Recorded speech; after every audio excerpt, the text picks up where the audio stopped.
Well, good afternoon. Welcome to another episode of Snacktime Snippets here with XTIVIA. I'm Mark Lahart, and joining me today is Paul Skirpsky.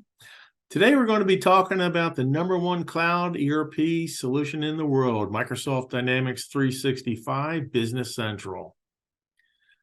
So 365 Business Central is a cloud-based ERP solution from Microsoft, has over 250,000 companies using this worldwide. In today's episode, we're going to talk about the features that are released every 6 months here from Microsoft. So two releases every year, and some of the new capabilities that are coming down the line. So, Paul, I want to ask you. So, with over 500 new features that are being released since 2018, there's lots of new capabilities that are coming out. People are excited to get these new releases. How does a client that's using the application today go about installing this new release and making sure that it doesn't disrupt everything that's in place for them during their operations today? Yeah, thanks, Mark. Great question. Yeah, so Microsoft, I think they've got an interesting model. Like Mark mentioned, two releases a year, one in the spring and one in the fall. But what they do, in addition to allowing you to schedule the release, so it's not just automatically pushed to you in a date that you don't know, you can schedule it within a 60-day window, but they give you a preview of these features. So instead of it just being a surprise, if you want to, do a little bit of research and learn in advance what's coming down the pike, what you would do is you would look at the feature management capabilities. And this allows you to see what's coming next and which kind of capabilities are in preview mode.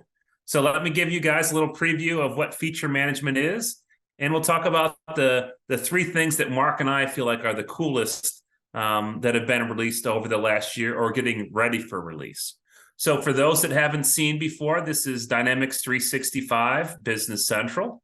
And we talked about that concept of feature management. So if I go up in my search bar, and I'm going to just type in feature management, and you're going to see there's two main areas. So there's general feature management. This is for all the Dynamics 365 BC capabilities coming down the pike. And then finally, there's the feature management for XTIVIA's GovCon 365 app. So this allows you to see new capabilities that are available in what we'll call preview mode. So I'm going to go ahead and click on feature management. And what you see here are capabilities, a description of them. If you want to learn more, I can just click on this link, and it'll take me to one of the Microsoft sites to give me more details of what this capability includes. And then I can determine, who do I want to enable this for? Am I enabling it for nobody? So it's there, but not available, or it's available for all users. We can try it out and whether it's enabled, disabled, or when that is available. So the three things we're going to talk about today: we're going to talk about some of the new search capabilities. We're going to talk about some of the new analysis capabilities. And then finally, we're going to talk about what's called data management. But before I go into any of those areas, being a Microsoft advocate for over 20 years, you've probably heard a little bit about something called Copilot, which is Microsoft's AI tool. So the thing that I saw when I logged in this morning is it talks about, what are some of the new capabilities with Copilot? And Microsoft's got, some really incredible things they're doing. And they're embedding Copilot not only in the Office suite and the Power Platform, but also inside of Dynamics. So, how do you create AI-powered product descriptions with Copilot? If I want to know what that means, I just click on it, and it takes me over to, the Microsoft documentation page.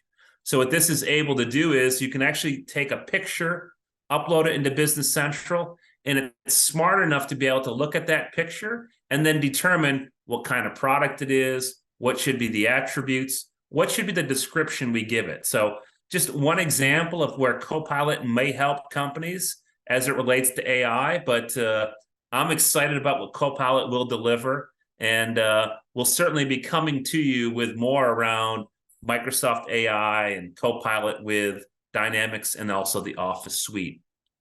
So like I mentioned, the first feature we're going to talk a little bit about is, the search capability. So Dynamics has had search for a long time, right? I can go up into this, magnifying glass and say, what do I want to search for? So if I start typing the word fixed in, it goes and looks to see everywhere in the system, pages and tasks, or reports and analysis, or documentation where I see the word fixed. And most systems have this, right? You want to, instead of going through the whole menu, I want to search for, how do I find fixed assets?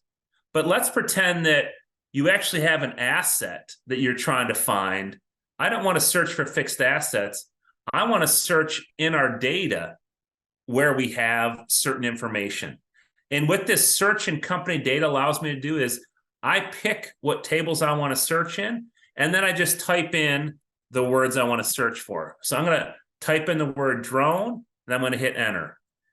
So now once you've done your search, now I can determine what area of the system I want to go to. So whether it's I want to go into a sales order with the word drone, or a purchase order, or actually pull up the specific item that we had set up. So here's our Super 6 drone. And now if I want to know more about it, so whether it's how many of these we have on a sales order or a purchase order, I can do that.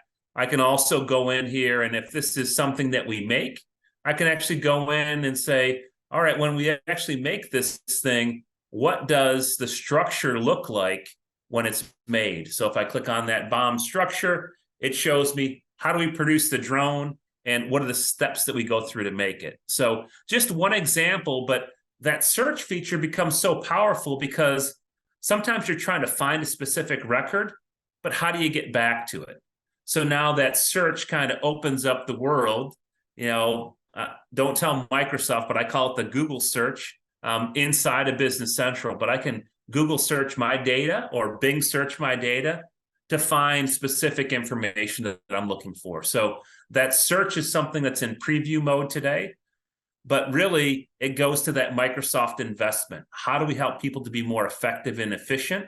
So whether it's AI, it's collaboration with teams, leveraging the Office suite, et cetera, Microsoft delivering productivity gains, in this case through search. The next area I'm going to talk about is what they call the analyze function. So as part of any ledger in the system, so whether it's the job ledger, item ledger, general ledger, I can actually do analysis inside of Business Central. So when I go into the general ledger, or the job ledger in this case, I can take this data and export it out to Excel, right? So whether I want to open things in Excel, or on certain types of lists, I can edit in Excel or share it in Teams. But if I want to do some analysis inside of Dynamics, we now have this analyze feature. The way to think about analyze is kind of like a pivot table, but instead of doing the pivot inside of Excel, I'm doing it inside of Dynamics. So I'm going to go ahead and click analyze mode. And now you can see some different analyses I've done in the past. I'm going to click the plus sign, and now it's showing me all of my ledger entries. And to the right, I've got the ability to determine what columns I want visible and any kind of analysis filters I'd like to set. So the first thing I'm going to do is I'm going to determine which fields I want to analyze. And in this case, I'm going to take, let's scroll down. I'm going to take what's called the job category. So the job category is the type of expense or the type of labor category code. So I'll go ahead and just add it to my list. I'm going to go ahead and I'm going to turn off some of these fields.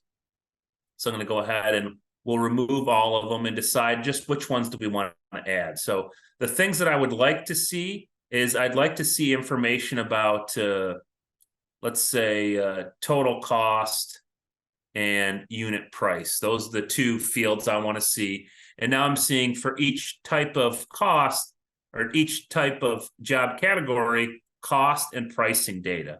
And then from there, let's just go ahead and just decide. I'm not going to show all fields. We'll show some of unit costs. We'll get rid of price, or we'll get rid of quantities. We'll just get rid of a few of these fields to simplify it. I went one too far, but that's okay. So we're showing our total unit price, and let's go ahead and turn that one on. we've got total cost field, we've got sum of unit price, and then I can decide how I want to filter this. So how I'm going to filter it is based on the type. Let's only look at resources, right? So those would just be labor category codes. So this is showing that for engineer, we built a total of $200, trainer 3, etc. If I want to turn it into a pivot mode, what we'll do is we'll go ahead and we're going to shift this into pivot mode. And now I can decide how do I want those columns to be listed. And what we're going to do is we're going to just take this and do it by year. So now I can see a trend by year of how much we're billing by labor category code. So I don't have a ton of data in here, but you can see how I could easily take that data and analyze it in ways that you could only in the past do inside of Excel. So that is what's called analysis mode. And one of those new features Microsoft has delivered, like Mark talked about, the 550 new features over the last 5 years. And then the final feature is what we call master data management. So we've got a lot of government contractors that have more than one operating company. And what master data management allows you to do is you can decide what data do you want synchronized across the application. So the first thing I would do is tell the system, what is the source company that I want to do this based on? So I could say that it's a certain company that will be the source of the data. And then what tables do I want to synchronize? It's not every table that I want to synchronize. Maybe it's just the vendor table that I want to synchronize. We have shared vendors across the application. So I'm going to just say, let's take the vendor table, and that's going to be the one we synchronize across the application. So now every time we put a new vendor in that one master company, it's going to synchronize them across each company. So just think about how much easier that makes if you have multiple operating companies. Now we can have that shared experience, whether it's the vendor list, it's the customer list, maybe the list of resources or items. Instead of us keying into each one or trying to integrate, the system manages that for you. So just a quick example of 3 new features of the last 550. We picked out some that we thought were interesting, but you can see in feature management a lot more coming down the road. That if you're interested in learning more, certainly reach out to us either at GovCon365 or XTIVIA.com, and we're happy to share all the exciting stuff that Microsoft's doing, as well as what XTIVIA is doing with GovCon365. I'm Paul Skirpsky for Mark Lahart. Thank you for joining us, and we look forward to having you at another version of Snacktime Snippets in the future.